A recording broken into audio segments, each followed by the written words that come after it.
स्वच्छ निर्मल पटल की दिशा है बैराग।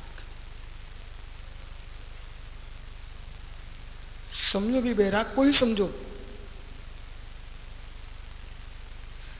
बैराग होगा तब चारित्र होगा, वो चारित्र होगा तब वीतरागता की ओर जाएगा।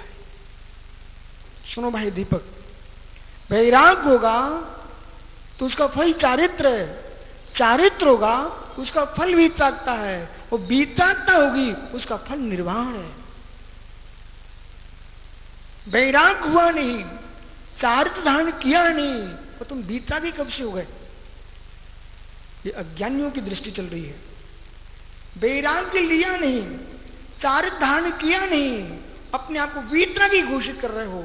ये तुमसे बड़ा उन्मत्त भाव कोई दूसरे में नहीं होगा।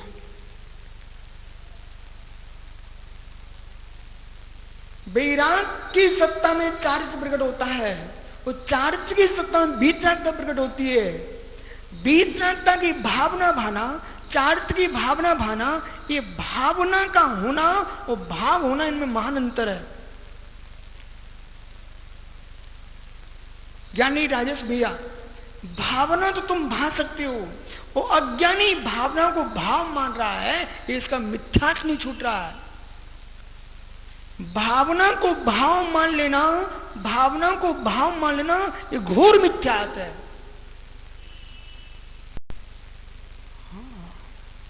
भावना हो सकती है वस्तु की अनुपस्थिति में, भावना होती है। सुनिए ध्यान से, हे जीव, राजेश सोच रहे मैं मुनि बनूं, आप मुनि नहीं बन गए। और धीरे से कहता हूं भाई सुरेंद्र जी, बड़कुल जी, मैं भाव मुनि हूं। राजेश बड़कुल क्या बोल रहा है? बोले भाव मुनि हूं। अरे भाई, घर छोड़ करके जंगल में बास करके भाव मुनि नहीं बन पाते हैं। तुम कपड़े पहने पहने भाव मुनि कैसे बन गए?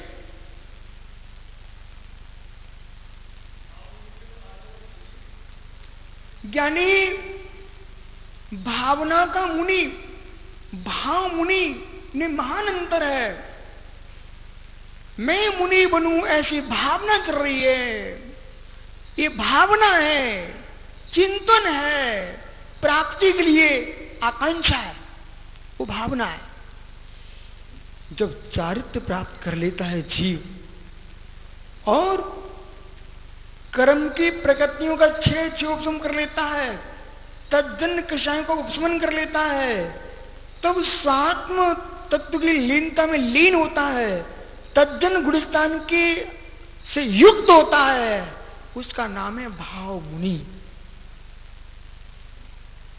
अवरे समय दृष्टि जीव देश वृत्ति नहीं है, भाव मुनि कहां से हो गया? मुनि बनने की भावना भा सकता है। भावना और भाव में अंतर समझना। नहीं तो ये हो रहा है हमारे मुमुक्षु भाई, इन मुनिराजों को तो कहते द्रवलिंगी हैं, स्वयं को कहते मैं भावलिंगी हूं। बोले क्यों? बोले मैं भावों से युक्त हूं। ये भाव नहीं है तुम्हारे, ये भावना है, ये चिंतन है, अनुप्रेक्षा है।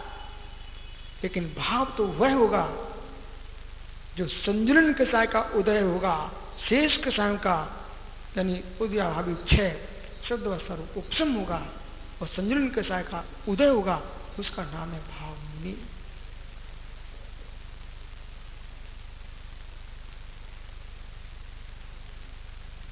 इसलिए बहुत अच्छा हुआ श्रुत केवली की व्याख्या करते समय कुंद कुंद स्वामी ने ऋषि शब्द का प्रयोग किया है।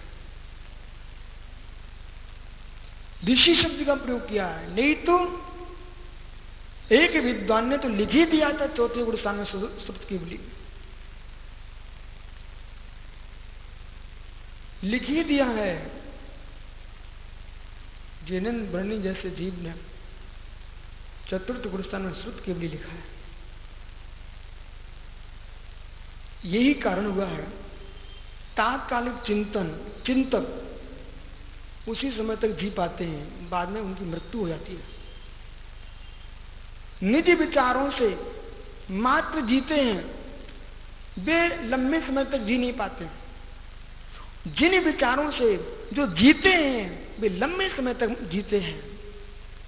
आज कुंद स्वामी को 2000 वर्ष हो गए, तब भी हम बड़ी श्रद्धा के साथ कहते कुंद स्वामी ने ऐसा कहा है। वो जो वर्तमान के विचार दे के चले गए थे और मूल आगम से नहीं मिल रहे थे, हम कहाँ कह पाते हैं कि जैनेन्द्र बड़जी ने ऐसा लिखा। प्रमाण नहीं दे पाते उनका। क्यों नहीं दे पाएंगे? क्योंकि आपने जो है ना मूल कुंद की बात से हटके बात की है, जैसे स्वामी की बात से हटके बात की है।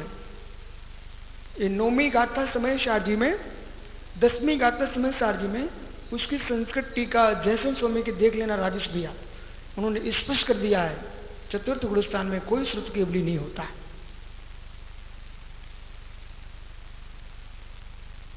कोई श्रुत केवली नहीं होता।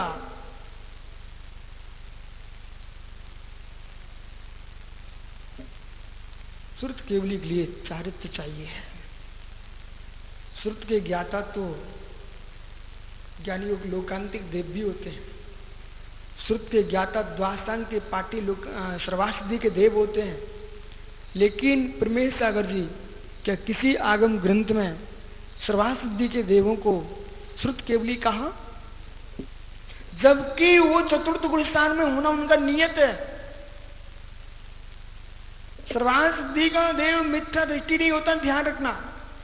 न वो मिथ्या दृष्टि होता है, न सर्वासिद्धि में कोई मिथ्या दृष्टि जीव उत्पन्न होता है, न सर्वासिद्धि से मिथ्या सहित कोई नीचे आता है। सर्वासिद्धि में उत्पन्न होने वाले जीव सम्यक दृष्टि ही होते हैं, उत्कृष्ट संयम के पालक। और सर्वासिद्धि से आने वाले सम्यक दृष्टि ही होते हैं। और सर्वासिद्धि में रहने वाले देव सम्यक दृष्टि ही होते हैं। परंतु सर्वासिद्धि का देव सम्यक दृष्टि जीव द्वासांग के ज्ञाता होने पर भी श्रुत केवली संज्ञा उनकी नहीं होती है। क्योंकि श्रुत केवली जो संज्ञा है वो चारित्र के साथ है। डॉक्टर चारित्र के साथ है, नहीं तो हर व्यक्ति अपने आप को केवली कहेगा। और कुंद जैसे योगी की बात को लोग समझ नहीं पाए। अमृत स्वामी यह समझा रहे हैं श्रुत केवली और केवली के बारे में। विशेष ध्यान देने की बात क्या है?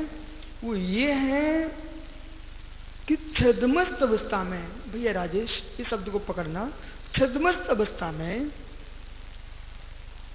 श्रुत ज्ञान की सत्ता में आत्मा का वेदन करके जीव आगे बढ़ता है।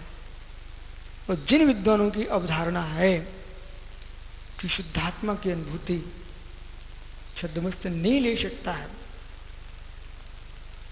छद्मस्त नहीं ले सकता है, उनको एकांतिक पक्ष छोड़ देना चाहिए। छद्मस्त जैसा शुद्ध है सिद्धालय में, ऐसी अनुभूति नहीं ले सकता। बिल्कुल सत्य है। छद्मस्त केवली की केवल ज्ञान की अनुभूति नहीं ले सकता। बिल्कुल सत्य है। इस बात को ही ध्यान दो। जो जिस पर्याय में है उसको उस पर्याय का ही वेदन होगा, पर्याय की प्रत्यसत्ति का ही वेदन होगा। पर छद्मस्त जीव श्रुत ज्ञान के बल से अनुभूति कैसे शुद्धात्मा के लेंगे? जरा इधर देखना।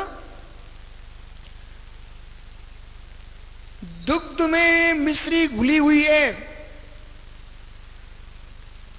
मीठा दूध लगने पर भी अपने ज्ञान से जान रहा है मिश्री का स्वाद भिन्न है और दुग्ध का स्वाद भिन्न है। दुग्ध दुग्ध ही है, मिश्री मिश्री ही है। जिसने निर्णय कर लिया अपने ज्ञान से और पूर्ण वेदन कर रहा है कि मिश्री दूध से भिन्न है, तो तो वह दूध की शुद्ध अवस्था को भी जान रहा है, मिश्री की शुद्ध अवस्था को भी जान रहा है, मिश्र पने में प्रवेश करके एक एक को भिन्न भिन्न निहार रहा है। ऐसे बद्धात्मा शुद्धात्मा को जानता है, ऐसे बद्धात्मा शुद्धात्मा को जानता है।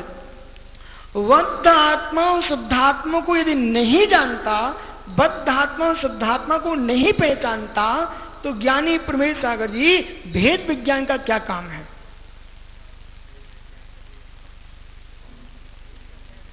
मुझे बड़ा आश्चर्य लगता है, कभी लेखक बन के बैठ जाना महत्वपूर्ण नहीं है, तत्व का सम्यक निर्णय करके तुम लिखोगे वो महत्वपूर्ण है।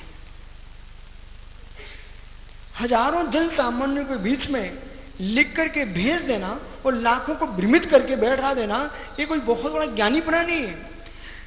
भेद विज्ञान का काम क्या है, इसका निर्णय करना पड़ेगा। और भेद विज्ञान चतुर्थ गुण स्थान से लेकर के 12वें गुण स्थान तक होता है। बोलो ज्ञानी होता कि नहीं? चतुर्थ गुण स्थान से लेकर के 12वें गुण स्थान तक भेद विज्ञान चलता है। और चतुर्थ गुण स्थान का भेद विज्ञान तुमको 5वें में भेजेगा, 6वें में भेजेगा, 7वें में भेजेगा। और प्रथम गुण स्थान का भेद विज्ञान तुमको चतुर्थ गुण स्थान में भेजता है। इसलिए भद्र मिथ्या दृष्टि जीव भेद विज्ञान को प्राप्त होता है। बपुर्गृहे धर्मदारः पुत्रा मित्रान्यस्त्रवः सर्वतन्निस्वावानी मूढ़ा स्वानी प्रपद्यते। बपुर्गृहे धर्मदारा पुत्रा मित्रान्यस्त्रवः सर्वथा अन्य स्वभावानी। मुमुक्षु ध्यान दीजिए, सर्वथा अन्य स्वभावानी मूढ़ स्वानी प्रपद्यते।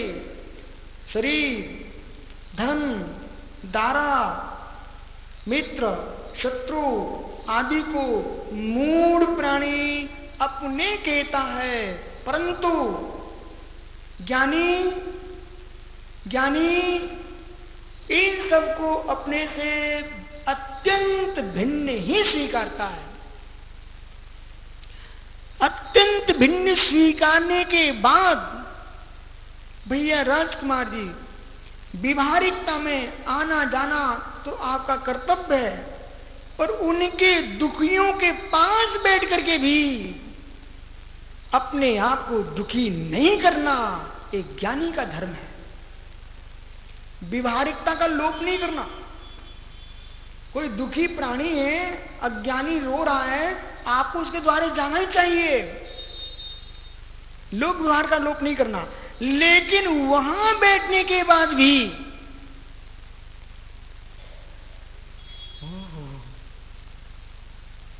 कांच दीपक को ढक के रखता है।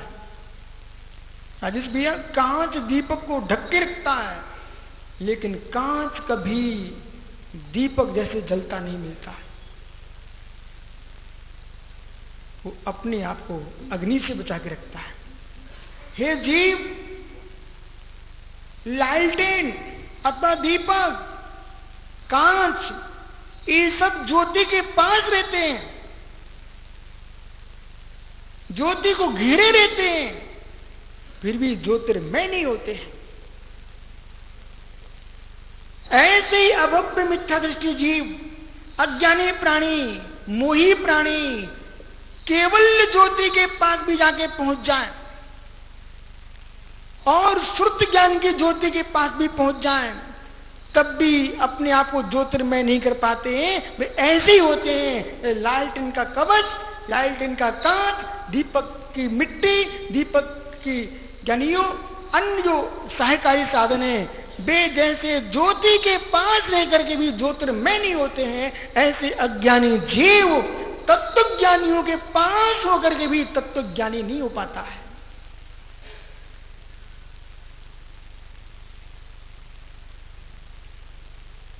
राग में दुख है, ज्ञान में दुख नहीं है। निर्णय कर लो फिर आगे बढ़ते हैं। राग में दुख है, ज्ञान में दुख नहीं है। दादा ज्ञानचंद जी क्या पूछ रहे हैं? हाँ हाँ दादा, कांच गर्म तो हो ही जाता है तो आंखें आपकी डबडबाने तो लगती है, लेकिन तब भी भीतर निर्णय होता है कि नहीं, ये अलग है। वो जो आंखें डबडाई हैं वो कांच में तज्जन गर्म होने की योग्यता थी।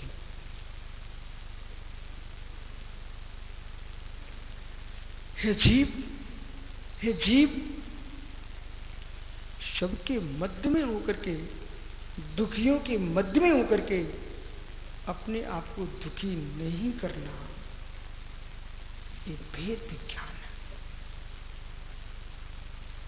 यहां पकड़ना, मेरा सुख मेरे में है, आपका सुख आप में है, मेरा दुख मेरे में है, आपका दुख आप में है। आप मुझे देख करके दुखी जो हो रहे हो, ये व्यवहार की भाषा है, और सत्य है आप अपने में ही दुखी हुए, तभी दुखी हो। अपने में दुखी ना होते तो मुझे देखकर दुखी आप हो नहीं सकते थे।